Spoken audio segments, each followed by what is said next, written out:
Hi everybody, this is Robin live from the Robin's Nest, and as you can see, I'm wearing my shirt, and every time you see me wear the shirt, that means it's time for yet again another Michael's moment.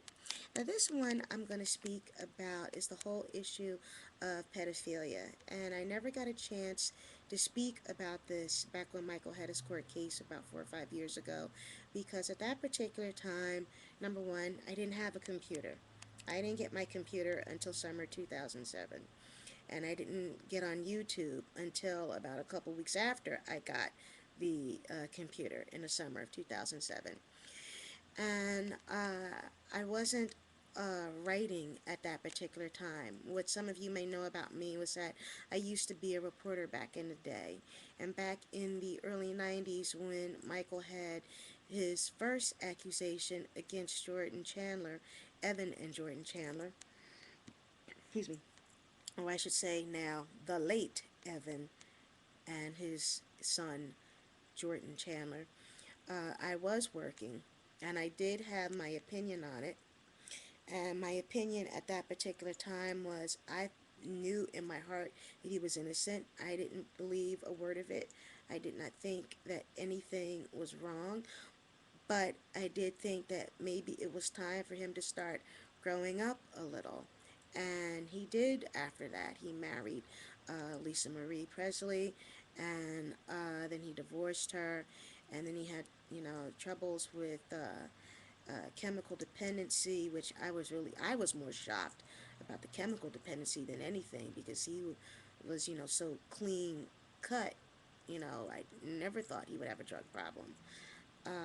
And then he eventually had children, surrogate children with Debbie Rowe, and he married her, and then, that lasted for about 4 years, and then they divorced, and, he really did try to lead an adult life, but even though he was trying to lead an adult life, he was still very much a little boy inside, and there are people in this world who are like that, you know, um, a lot of my friends and families think that I'm like that. They see this grown woman, but they listen to me, and they see the things that I like and the taste that I have, and they sometimes they do see a little girl trapped in a grown woman's body. That's just how I am. I make no bones about it. And apparently he was the same way. He was like a little boy trapped in a grown man's body. And truth be told, I really don't think there's anything wrong with that. You know, Jesus did say to us, suffer the little children and let them come unto me. And he also said that, unless you change yourself and become like little children, innocent little children, you will never be able to see the kingdom of heaven. So I think that Jesus was trying to say that, you have to have a pure childlike heart in order for you to really be able to see God's kingdom on the other side. And that's what he wants us to be. And this poor young guy just fit the bill. And he did often talk about not having a childhood. He always had to perform, blah, blah, blah, blah, blah. He couldn't go out and play, and that's why he was trying to relive his childhood as he got older. And he did that fairly successfully. I mean, I gotta admit, one of the things that I will regret for the rest of my life was I never got a chance to go to Neverland. I sure wish I had, because that just looked like the most awesome place in the world. This is somebody's home, but it's also an amusement park and a zoo, and he had the money to fit the bill, so why not do it? But with this whole issue of the two kids, the thing that really, got to me, number one, is both cases. My thing is this: if I had a child, and this child, I found out, was being abused, sexually abused by another person, by an adult. And just so happens that this adult had moolah, had money. You couldn't pay me enough money in the world to buy me off. You couldn't. My thing is, that's my child. My child comes from me. It's a part of me. You hurt my child, you hurt myself. So why would I accept any money from you to keep things quiet when I knew that you hurt my kid? If anything, what I'm going to do is if you hurt my kid, I'm going to find a way to hurt you. I'm not trying to make any threats or anything like that, but it's just a matter of fact. That's how every parent thinks. Every parent thinks and feels this way. Every parent thinks and feels that if you hurt my child, I have to find a way to hurt you, and I can't see accepting money for it. So that's why I never understood Evan Chandler and Janet Arvizo. If you think this man hurt your kid, why do you want money? To me, that's just doing nothing but pimping out your kid. You might as well put your kid on a corner.